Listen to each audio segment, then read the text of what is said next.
आज हम लोग देखेंगे what is temperament and why it is important to understand the concept of temperament. अगर आपके बच्चे हैं या फिर आपको बच्चों के साथ इनकाउंटर होता है तो आपको पहले से थोड़ी बहुत अंडरस्टैंडिंग होगी कि टेम्परामेंट होते क्या है, क्योंकि फ्रॉम बर्थ ही बच्चों के अंदर ये क्या होता है कि ऑब्जर्वेबल होते हैं टेम्परामेंट। सो अगर आप किसी पेरेंट से भी पूछ लेंगे तो वो भी आपको बता देगा कि उनका बच्चा चाइल्डहुड में कैसा था या एज अ इन्फेंट उसके साथ कैसा डील करना कैसा था, या तो वो चैलेंजिंग होगा या फिर वो बहुत ईजी होगा। सो इससे ये क्या होता है कि पेरेंट्स क्या ये कैरेक्टरिस्टिक्स क्या बता रहे होते हैं, बच्चे के टेम्परामेंट के सोचते हुए बता रहे होते हैं। ठीक है, अब हम लोग देख लेते हैं टेम्परामेंट होता क्या है। टेम्परामेंट क्या होता है कि इंडिविजुअल्स कैरेक्टरिस्टिक और लेवल ऑफ इमोशनल एक्साइटेबिलिटी और intensity which can be recognised within the first few week after birth. ये क्या होता है कि मतलब बच्चा कैसे रिएक्ट कर रहा है किसी भी सिचुएशन में, कैसे इमोशनली एक्साइटेड हो रहा है या फिर इंटेंसिटी क्या है उसके इमोशंस की। सो इसको क्या कहते हैं, टेम्परामेंट कह रहे होते हैं। सो इसको ये इंपॉर्टेंट क्यों है, क्योंकि ये पर्सनैलिटी डेवलपमेंट में बहुत ज़्यादा हेल्प कर रहा होता है और ये अर्ली इंडिकेशन भी होती है पर्सनैलिटी की कि बच्चा अगर इजी गोइंग है तो उसकी कैसी पर्सनैलिटी डेवलप होगी, तो वो क्या उसके रिलेटेड ट्रेड्स होंगे उसके अंदर।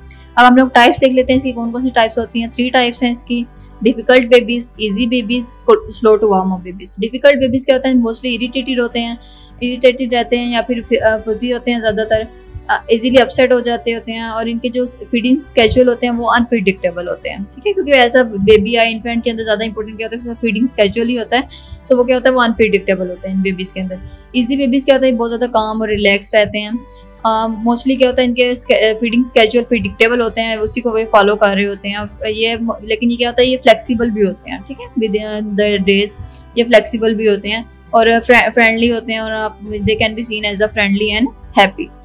अब थर्ड वन पे हमारे पास आ जाता है slow and warm up. Slow and warm up babies कौन से होते हैं, ये न्यू सिचुएशन को बिल्कुल भी पसंद नहीं करते और कॉशन ज़्यादा होते हैं। इनकी जब भी किसी न्यू सिचुएशन में इनका इनकाउंटर होगा तो ये बहुत इरिटेशन शो करेंगे। लेकिन क्या होता है कि ये स्लो टू वार्म अप का मतलब है आहिस्ता आहिस्ता वार्म अप हो जाते हैं, लाइक बार बार इनकाउंटर से सिचुएशन के साथ या स्टिमुलाई के साथ ये वार्म अप होना स्टार्ट हो जाते हैं, इनकी सिचुएशन को लाइक करना स्टार्ट कर देते हैं और वहाँ पे बिहेव करना स्टार्ट कर देते हैं। मोस्टली क्या होता है, ये बेबीज क्या होता है, कोई एक ही डोमिनेंट टाइप होती है उनके अंदर टेम्परामेंट की, बट कुछ बेबीज क्या होता है, कुछ डिफरेंट सिचुएशन के अंदर डिफरेंट टाइप का टेम्परामेंट शो कर रहे होते हैं। अब हम लोग देख लेते हैं कि ये इंपॉर्टेंट क्यों है अंडरस्टैंड करना टेम्परामेंट। अब टेम्परामेंट की अंडरस्टैंडिंग अगर आपको एज अ पेरेंट होगी या एज अ केयर गिवर हैं तो आपको अंडरस्टैंडिंग होगी, तो आप उसका बच्चे की चाइल्ड के बहुत ज़्यादा वेलबींग पे बहुत ज़्यादा इफेक्ट आ रहा होता है। ठीक है, और उसकी पर्सनैलिटी कैसे डेवलप होती है उस पर भी इफेक्ट आ रहा होता है। अगर आपको उसके बच्चे के अपने टेम्परामेंट का पता है तो आप उसकी डिमांड्स के अकॉर्डिंग एडजस्ट कर सकते हैं और पॉजिटिव वे में बच्चे से ज़्यादा इंटरेक्ट कर सकते हैं। ऑफ कोर्स आपको पता है आपके बच्चे का टेम्परामेंट क्या है, स्लो टू वार्म अप है, तो आप फेड अप नहीं होंगे उसके साथ कि अब न्यू सिचुएशन में जब भी जा रहे हैं, आप कहीं भी आप किसी ओकेजन पे जा रहे हैं तो आप उसको फेड अप नहीं होंगे उसको लेके, आपको पता होगा कि ऐसे ऐसा टाइम के साथ बेटर हो जाएगा।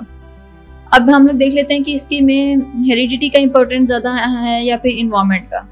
लाइक जीन्स हमारे लिए ज़्यादा इंपॉर्टेंट है टेम्परामेंट को डेवलप करने में या फिर इन्वायरमेंट। बहुत डिफरेंट जो साइकोलॉजिस्ट होते हैं वो डिफरेंट ओपिनियन दे रहे होते हैं, लेकिन मोस्टली क्या होता है, मोस्टली कह रहे होते हैं कि जो हमारी जीन्स होती हैं वो ज़्यादा इंपॉर्टेंट रोल प्ले कर रहे हैं तो टेम्परामेंट से। क्योंकि क्या होता है, क्योंकि बाय फ्रॉम बर्थ ही हम लोग बच्चों में टेम्परामेंट देख रहे होते हैं, क्योंकि अभी इन्वायरमेंट तो इतना ज़्यादा इन पर इफेक्ट नहीं किया होता, क्योंकि फ्रॉम फ्यू वीक्स के अंदर कोई ज़्यादा इफेक्ट नहीं हो रहा होता इन्वायरमेंट का। सो इसकी वजह से क्या होता है कि हमारी जीन्स जो होती हैं वो डेवलप कर रही होती हैं। और ये भी साइंटिस्ट ने देखा था कि जो टाइम के साथ साथ आपका जो टेम्परामेंट्स है वो स्टेबल रहते हैं, चाहे आपकी पर्सनैलिटी चेंज हो रही होती है, ग्रूम हो रही होती है, आप न्यू सिचुएशन से इनकाउंटर कर रहे होते हैं, न्यू चीज़ें लर्न कर रहे होते हैं, नए लोगों से मिल होते हैं, लेकिन स्टिल आपकी क्या होता है, टेम्परामेंट स्टेबल रहते हैं। मतलब अगर आप एज अ चाइल्ड आप काम और रिलैक्स बेबीज थे और आप एज अ एडल्ट भी आप काम और रिलैक्स ही रहेंगे। अगर आप इरिटेबल बेबी थे तो आप में टेंडेंसी है कि आप irritability as a adult show करेंगे।